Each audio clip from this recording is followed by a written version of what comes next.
¿Qué tal? Buenas tardes con todos. Continuando con las exposiciones, el día de hoy les voy a presentar qué es la tuberculosis latente. Mi nombre es José Miguel González Ortiz, soy médico residente de segundo año de la especialidad de medicina interna del Hospital Nacional 2 de Mayo. Este tema es importante debido a que la mayoría de nuestra población, como sabemos, el Perú es una región que está con una incidencia muy alta acerca de tuberculosis y el motivo de la exposición es darle al público en general conceptos y quiénes de estos pacientes que según los exámenes, las pruebas diagnósticas que se va a, a explicar más adelante pueden recibir tratamiento y por qué, sobre todo, cuál es el porqué de este tratamiento. Entonces, un poco de la epidemiología acerca de la tuberculosis. La tuberculosis es una infección por una micobacteria, la micobacteria tuberculosa. Es una bacteria la cual es transmitida por gotitas de saliva y el cual ingresa por las vías respiratorias, ¿no? Es una enfermedad la cual ha sido incluso estigmatizada por mucho tiempo, ¿no? En la cual se da como muchos síntomas la tos, una tos que va a llevar por más de 14 días, asociado a fiebre, ¿no? Que es la elevación de la temperatura, sudoración excesiva, que muchas veces puede estar en las noches, y también baja de peso, ¿no? Los pacientes, las personas pueden incluso notar este cambio de peso, esta disminución de peso porque la ropa le queda más suelta, ¿no? O sea, este es uno de los medios por los cuales nos podemos dar cuenta, junto con todos los síntomas explicados, que nos pueden sugerir, pues, no, una probable infección por tuberculosis. Recordar también de que al ser una enfermedad infecciosa, el contacto con estas personas más los síntomas que se les ha mencionado nos pueden dar una alta sospecha. Usar también métodos de diagnóstico, ¿no? Que nos van a ayudar a complementar a los síntomas que las personas pueden presentar, como una plaquita de tórax, una radiografía de tórax, en donde podemos ver lesiones, ¿no? Heridas, eh, eh, cavernas o como lo podemos conocer, huecos, ¿no? En los pulmones, en las zonas más altas de, de este órgano, como es el pulmón. Entonces, de esta forma, ¿no? Nuestro médico, nuestro apoyo, nuestro personal de salud, pues no nos puede sugerir que estamos ante una probable infección por tuberculosis. Entonces, algo de la epidemiología, ¿no? De los hallazgos, de las cantidades, de los casos a nivel de nuestro país. Es importante recordar de que al 2022 la morbilidad que viene a ser todos las infecciones que pueden darnos, provocarnos a nuestras personas, a nuestra población, viene a ser dado en 29.541. Sin 29.541 personas en nuestro país han estado infectadas con tuberculosis hasta en el 2022.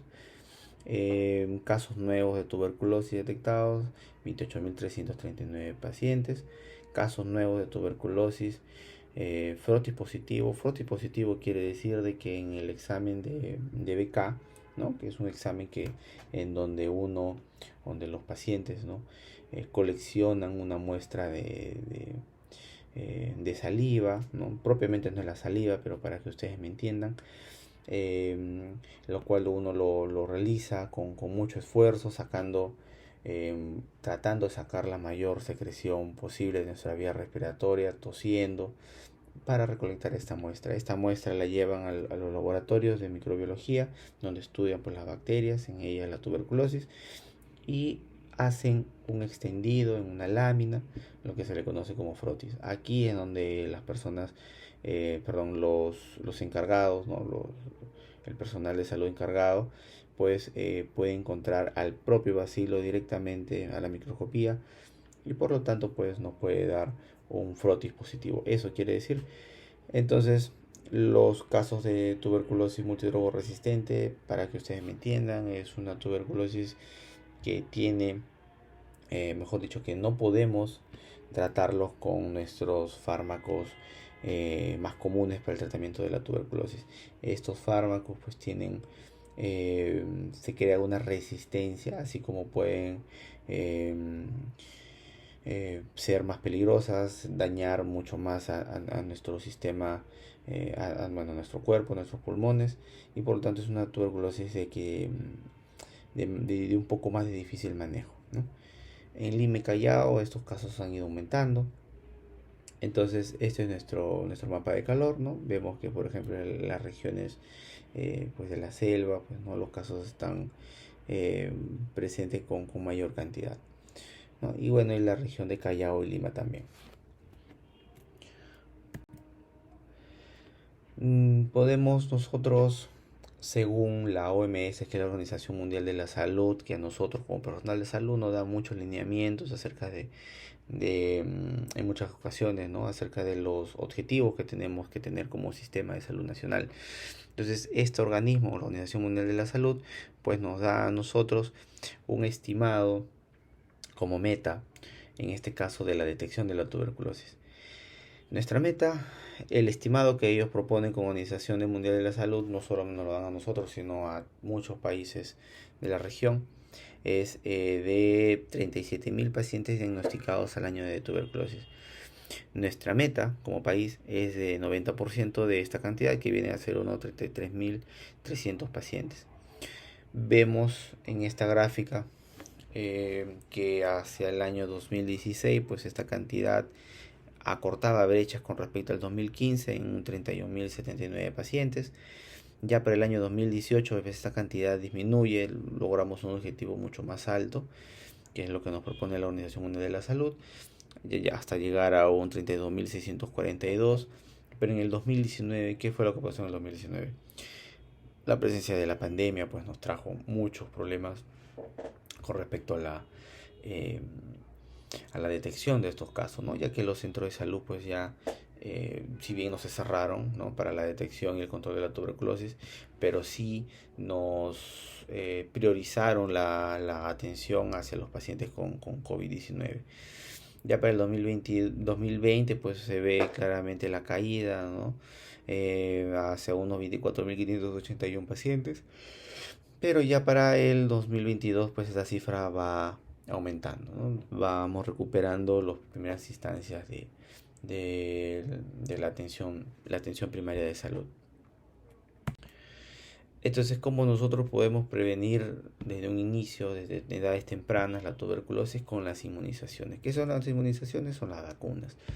Entonces, estas vacunas en sí vienen a ser prácticamente el mismo microorganismo que produce la tuberculosis en nosotros los adultos, pero esta bacteria, para que ustedes me comprendan, voy a utilizar el término, está pues dormida, ¿no? Está afectada, está mejor dicho, claro, dormido, para que nosotros podamos en edades tempranas, desde las edades infantiles, podamos ser beneficiados con esta protección.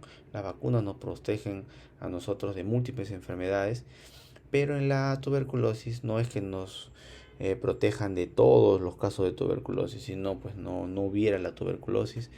Pero lo que hace esta vacuna, en este caso se le llama el bacilo de Calmette-Guerin, ¿no? Que se lleva este nombre por un médico pues que desarrolló esta vacuna. Lo que nos brinda a nosotros, pues, ¿no? Como les mencionaba, es la protección, pero de casos de tuberculosis que dan fuera del pulmón. Se le conocen las tuberculosis extrapulmonar. Entonces, de esta forma, pues, ¿no? Las formas severas, como las formas que el bacilo de la tuberculosis afecta a las articulaciones, afecta a la columna, afecta de repente entonces todo esto está cubierto, ¿no? Entonces estamos protegidos por este bacilo que se llama el bacilo de Calmette-Guerin. Esta vacuna pues no va a protegernos de tuberculosis graves, ¿no? En un 70-80% 86% de eficacia. Se da en todo paciente recién nacido, pero que debe tener un peso mayor de 1,5 kg, ¿no? De más de 1500 gramos. Y eso se da pues dentro de las primeras 24 horas.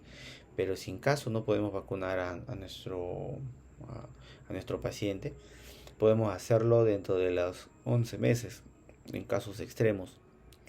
Y eso se puede dar porque justamente los pacientes son muy prematuros, con un muy bajo peso de nacimiento. Pero también si por X motivo no se puede hacer dentro del primer año ni dentro de las 24 horas, la podemos hacer hasta en 5 años. En sí, nosotros podemos detectar, ¿no?, una infección, o mejor dicho, si es que somos portadores del microorganismo, en este caso del bacilo. Tener el bacilo no quiere decir que estamos afectados por la tuberculosis produciendo la enfermedad, sino que simplemente, como nuestro cuerpo puede tener otro tipo de microorganismos, otro tipo de bacterias, como por ejemplo en el tracto gastrointestinal, ¿no?, en el estómago, en los intestinos, o en nuestra piel, sobre nuestra piel, en la superficie, también nosotros podemos llevar pues no este microorganismo, este bacilo, pero no transmite, no se traduce en una infección, en un cuadro clínico. ¿Cuándo puede y por qué no lo hace? Porque obviamente nuestras defensas están óptimas y mantienen a este bacilo, y su replicación eh, eh, y su multiplicación pues no lo mantiene contenido, lo mantiene a raya.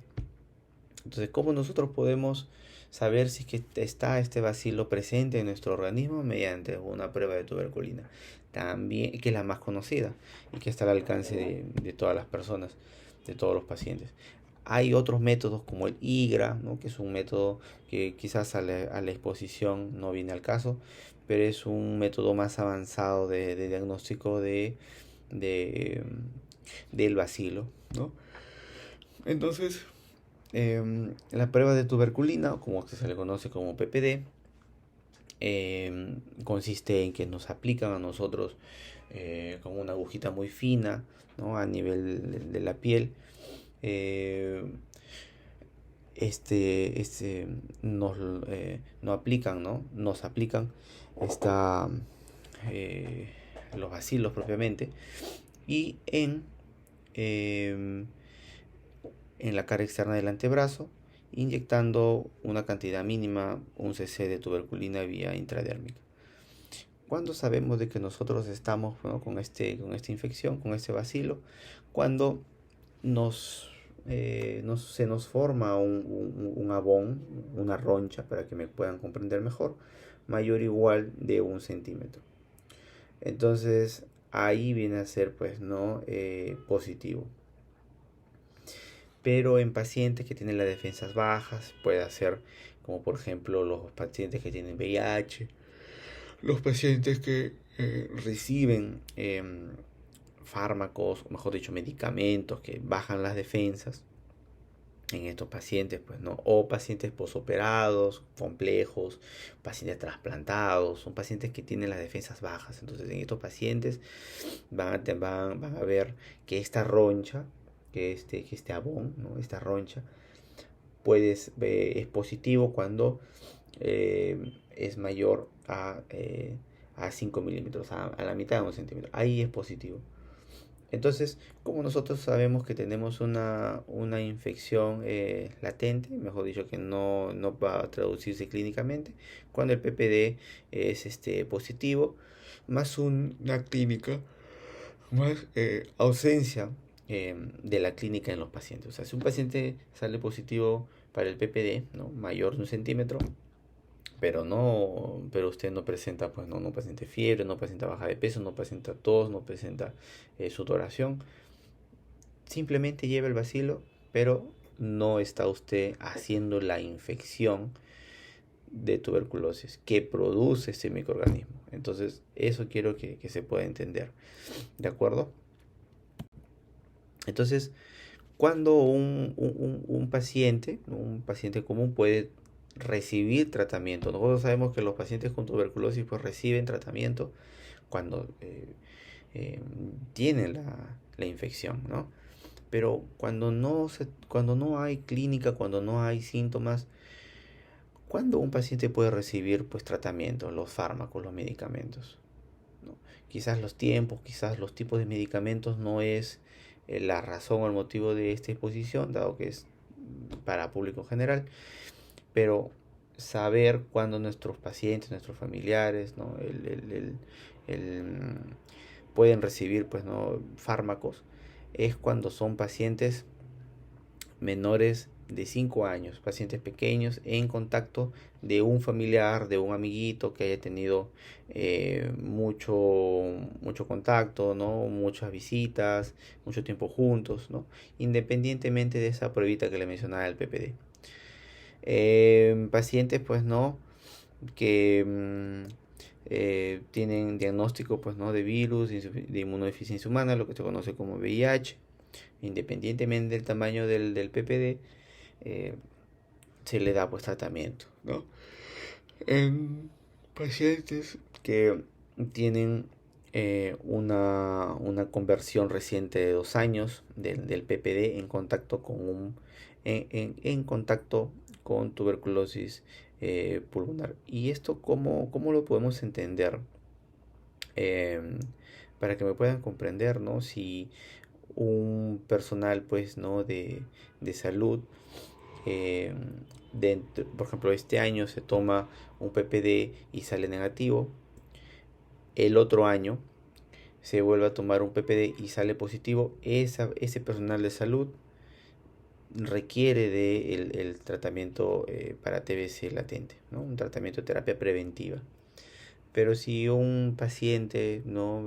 Que no está quizás dentro del sector salud, eh, tiene pues no un PPD positivo, pero no está positivando, ¿no? Positivizando dentro de estos 2 años, de repente si hace positivo el tercer, el cuarto año, el quinto año, en esos pacientes no es necesario darle tratamiento, ¿no? Porque aparte que no está en contacto con los pacientes, pues, ¿no? Con tuberculosis, como los personal de salud, eh, o que quizás no tiene las defensas bajas, entonces en estos pacientes no. Ahí tendremos que evaluar otros factores, como la clínica, como los síntomas, como ya les había mencionado. En pacientes que tienen un PPD positivo, pero que son privados de su libertad, en estos pacientes también.